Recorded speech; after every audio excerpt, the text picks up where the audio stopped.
Hey guys, it's Roscoe, and on the Space Coach site, me and Mike have been watching this, The Rise of Skywalker. Had to do it in 2 sessions, last night an hour, and the second hour just now. Yeah. So, thoughts, comments? Okay, where do we start? All right. First of all, I'm a layman in regards to the whole Star Wars thing. I grew up obviously watching the first 3. Didn't care too much for the prequels. Yeah. In fact, I still don't think I've watched all of them all the way No. through. What's the last 3 though? Yeah, the new Was it ones, 3 the modern ones. Yeah. Yeah, and obviously Solo and Rogue One you've seen as Yes, well. yeah. All the Disney ones you've seen, but the Skywalker saga, the conclusion, the big finale. Yeah. Okay. So I'm aware of what happened in the film before this one. Very vaguely, though. Yeah, vaguely. Yeah. However, my first impressions are that J.J. Abrams has done the best he could, and it clearly is a rescue job. Yes. I was very aware of that throughout the movie. There was a lot of box ticking. Okay, yeah, we're going to bring this person back in. Oh, look, guys, look, there's this in the corner. You know, remember that? Yeah. I did have some problems with the movie. But Ross knows this. He knows that I tend to pick at the small things. Yeah. Well, I mean, there's a lot to pick at with there this is. one. And not just small things. Yes. Small things is fine. It's like you have time to even get to the small things. Well, you did advise me initially. You said if you just watch it on a surface level, you know, it's fine. It's just a movie. Enjoy it at that level. The moment you scratch a tiny bit of layer, it just falls apart. Yeah. Like the dagger. Yeah. The dagger that with the thing to locate on the Death Star. I thought that dagger would have been like thousands of years old or something. Yeah. You know? But no, it must have been very, very new because the Death Star wreckage was, from 30 years before. So. Yeah, which landed in an ocean with very turbulent weather. Yeah, and it wouldn't move or any shifting wreckage because that doesn't happen. It doesn't eat away metal and all that stuff. And there was no, I guess what would the word be? There was no orders for them to go to a specific point in that cliff and look at it from that angle to find out where it is. From the south shore of a continent. Yeah. So, and they remarkably... And the Death Star wreckage spreads out for miles. Yeah, and they remarkably just, crash landed at the exact right spot. Yeah. That was something, it's like, that must be something that got cut out, where it's flying in and you see the girl on the horse and then it's crashed. Yeah. Because when I first saw it in the cinema, that was the point I popped out to the bathroom and I came back and the had crashed. I think, I missed it. I didn't miss it, unfortunately. No, you didn't miss it. There was nothing there. Yeah. I guess that's a bit symbolic for the movie. But everyone in it, barring one person, they played their characters well. I felt like some of the characters were a bit more well-rounded. Like Finn and Poe. They had a lot of good chemistry in the first one. They were hardly together at all in the second one, which was such a huge waste of both of them. But in this one, and they're with Rey as well, the 3 of them, which they should have really been from the first movie. When they were together, they actually worked okay. Rey was the one that I had the issue with. I've had this issue from the moment she was in the first Star Wars. I mean, first 2 movies. Yeah. Ross, you did point out that, you know, scripts weren't great. She didn't have a lot to work with, which is true. And I felt like they tried a bit more with this. There's a few moments of kind of character development, but then you have to have an action sequence or something, because heaven forbid you should spend any time thinking about what you're watching. Yeah, that. But it was her delivery. So those moments, which were supposed to be really deep and touching, like, they killed my mother and father. It's funny because... it's like, seriously? Yeah. You haven't seen this yet, is what I was going to show you. The the honest trailers for the Rise of Skywalker, and one of the things that goes, Rey's dramatic reveal face. Yeah. It's every time the same. It's like blue steel. Yeah. It's painful to watch. I mean, there were certain points where I just wanted him to get on with it. I didn't care about whatever was going on with her internal stuff. And I say this 3rd act in the movie, you knew what was going to happen. You could see exactly where it was going. Yeah. The Emperor bit I did find somewhat enjoyable. I mean, he hams it up. Yeah. Although that bit where he was telling her to strike him down, like, what was with the monologue? You've just told her that. Villains always monologue, but yeah, there was a few points in the film where I thought, I'm sure I've heard this information not very long previously. Yeah, well, especially at that point, he had just told her, if you strike me down, you become the new Sith Emperor, you sit in the throne, blah, blah, blah. And then he announces it again to everyone. Yeah, running through the actual ritual as well. Yeah, and now we all start the ritual. She will take her lightsaber, she will take her revenge. Yeah, I was like, all these people are already there. And I'm sure they know this was going to happen. Are they real people? Are they like spectres? It's like... Yeah. Or did you see the jar of pickled Snokes at the beginning? I would have missed that. Yeah, when Kylo goes to see the Emperor at the beginning, and he's walking through, there's this big vat, and there's a couple of Snokes in there, the clones, and he just like walks past us like... I liked that. Again, that's them doing the best that they could with what came before, given that Snoke got killed off, trying to justify it. I'll give JJ his credit. He made sure those little things were in there for the real fans, not people like me, but real fans who say, because I was watching you as much as I was watching the movie, how you would respond to say, oh look, there's that thing in the background, oh look, and I can see you're properly geeking out. Yeah, there was a couple of points where I pointed out specific musical cues that were being used. There's a scene, it's just after Hux gets killed, just before they crash on Endor, where Finn and Rey are talking while they're fixing stuff, and she's monologuing, but it's the Palpatine music that's playing. Yeah. And then she talks about everyone says that they know me, but they don't, and it segues to the Kylo Ren music, because obviously he's always saying, "I know you, I'm the only one who knows you," or whatever. You see, you understood that. But that's because I've seen it a couple of times, and the first couple of times you don't pick up on some of those subtleties and nuances. But now I've seen it, that's now the third time I've seen it all the way through. They start to come out. And I think that shows that, I mean, we're two types of viewer with this movie. And you being a Star Wars fan and knowing the deep history of the whole story allowed you to pick up on those nuances. Me as someone who's a layman, totally missed. So that scene when she's like, oh, you know, everyone says they know me, but they don't. Yeah. I was like, this woman is a plank of wood. Ray's dramatic reveal face. Yeah. And again, I mean, I made a comment, which I think you find a bit funny of it, when she was apparently dead, all right? And you could see what was going to happen, you know. Kylo was going to come back and be paid a favour and give her his life force. Yeah. And he's holding her, and I said at the time, I was like, you know what, don't worry, mate, because she's about as lifeless there as she has been throughout the whole movie. Yeah. Literally. I mean, I don't know what it is. Trilogy, I think you said, Yeah, definitely. And I don't know if it's her as an actress. I'm sure she is a really good actress. This was really the first big thing. Well, the first one, Forster-Fraser, was the first big thing she's ever done. The only other thing I've seen her in was the new version of Murder on the Orient Express, and it's a fairly small role. Right. Well, I mean, I'm sure she's an actress. I mean, she's gotten to this point. I'm sure she's done other stuff as well. Yeah, and also, you know what it was about her? I just didn't find her physicality in the role convincing. And I'm not trying to be one of these female lead haters or whatever, but because I know I've heard a lot of those guys make comments like that. It's because you don't see her doing her training and earning it, you know? Yeah, and even when she was like, there's that bit when she's running from his ship, and I was like, look at that run. This is the most unathletic person I've seen running. All right, you're slim, but you don't look like you really are picking up any speed. And then they cut to the other shot, he's flying through the air. Yeah. And I was like, nah, I'm not buying this at all. I'll tell you what, though, I did like the lightsaber fights. I thought they were very well done. They were okay. I mean, to be honest, I was expecting more. Because on one hand, they're lifting up ships and stuff, right? Yeah. All right, with their hands and minds or whatever, having electricity fly out of their faces. All right, maybe not their faces, but their hands and whatnot. And then when it came to the actual hand-to-hand combat, I was like, it's generally well choreographed, but I've seen so much better in many other films nowadays. So I was thinking, this is the final push, guys. Let's go all out. Make it really over the top if you need to. But yeah, I was like, I don't know.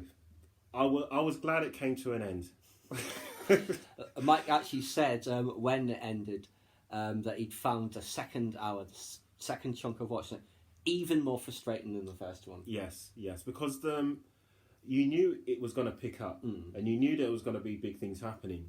And then there was, I think it was the pacing. There were points where it would just slow right down, and we've got to have this deep, meaningful moment with this wooden face, all right, saying her big reveals, and then it will pick up, and then there's a big action sequence, and then it will slow right down again, and it's like, oh, come on.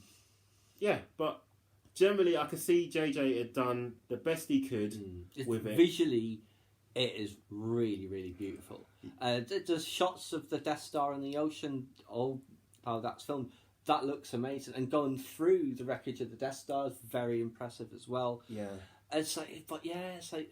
You made some points earlier, we were saying about them getting Harrison Ford to do that one scene. How much do you think they had to beg, never mind pay, Harrison Ford to turn you can imagine what they said. Come on, Harrison, please. But I do really like that scene because it's the mirror image of the scene in The Force Awakens where he gets stabbed and falls off the bridge at the end. Yeah. The dialogue's almost exactly the same one for one, but the context is 180 degrees. But Harrison Ford... Again, they got Harrison Ford to come into this. That's how desperate they were. Yeah, not that's a diss to Harrison. No, not at all. Not. But you can imagine they must have begged him. Kitchen sink. Yeah, and it was very obvious. I was very aware of it at the time. Like, hey kids, look what we've got. You know, and it was like, all right, yeah, let's just move this on. Yeah, but I did like that scene. It was nice, and it was very well shot as well. Well, from the start, where it's just him on the edge, and it pans in, and then you hear "Hey kid." Well, the one thing I know I really did miss out on in this movie was the fact that I watched it on a TV screen. Yeah, I mean, your TV screen's great, but this was filmed to be watched in a cinema. Yeah, and that's clearly obvious. Yeah, I'm sure it would have been a much more grander occasion to see some of those massive panning shots. They were very impressive in the cinema, some of them. But yeah, if I'm to summarise my view on the Rise of Skywalker, Skywalker might as well be. Well, you know what? It's like I said, he's a layman. So, he's a layman, an obvious one. Yeah. All right. But I tell you what, I thought Adam Driver was really good at Kylo Ren, and has been good throughout the whole trilogy. I thought C-3PO was really good in this one. Very funny with the whole mind wipe thing. But again, it's another of the fake out deaths, like with Chewie, like with him, like with Rey. Yeah, I mean, at certain points, I actually wanted some of these people to die, just so I could be surprised and think, wow, these guys have knocked it out of the park. Like, say, if she'd killed him on the Death Star instead of healing him. Yeah. Oh, yeah, and where did that come from? Healing people... I mean, seriously? And Ghost Luke lifting... that happened in The Last Jedi, so you've got to blame Rian Johnson for that. Lifting the X-Wing. I'm like, is he dead or not? Because it seems like in the Star Wars universe, if you die... This is the mess that's in now. You can become a Force Ghost if you were a Jedi or something like that. And apparently now you can interact with the physical world. Yeah. Or even if you're not a Force, even if you had nothing to do with Force, like Han Solo, magically. He did say you're just a memory. So that's how they hand wave that one away. Yeah, it was like it's memory, but I don't know. And there were certain points where I must admit I was confused. Like there was a point where Kylo and Rey are having a fight, and I was like, is this a real fight this time, or is this the one of those ones in the mind? Was that the one where it was split between the ice planet and his private quarters? I did think with the Darth Vader mask falling on the floor. No, after that. Because that was apparent. They did that quite well. I thought that was very well shot, actually, how it intercut. And I thought that was one of the good things that they took from The Last Jedi, was that Force connection. But it's when he turned up at that planet where she needed to get that... What was it called? The triangle thing. The Wayfinder. The Wayfinder. All right, yeah. I thought it was a Sith holocron. See, that sounds like a bit more Star Wars. Yeah. That's how lazy they were. The Wave. What did he do? Even looks like the way. A holocron. Wayfinder. Should have just made it be a holocron.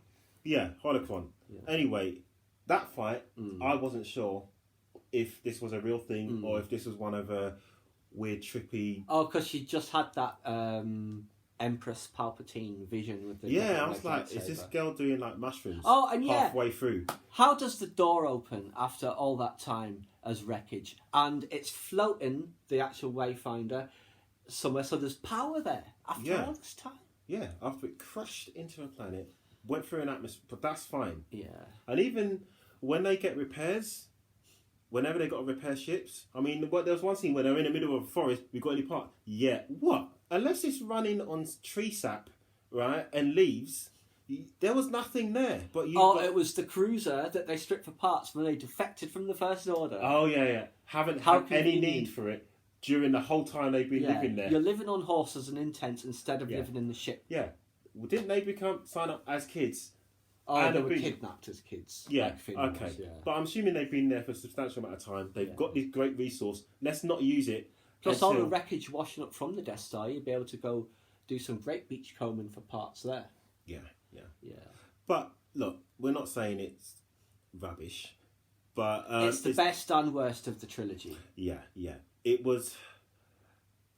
I wouldn't say it was polishing a turd, but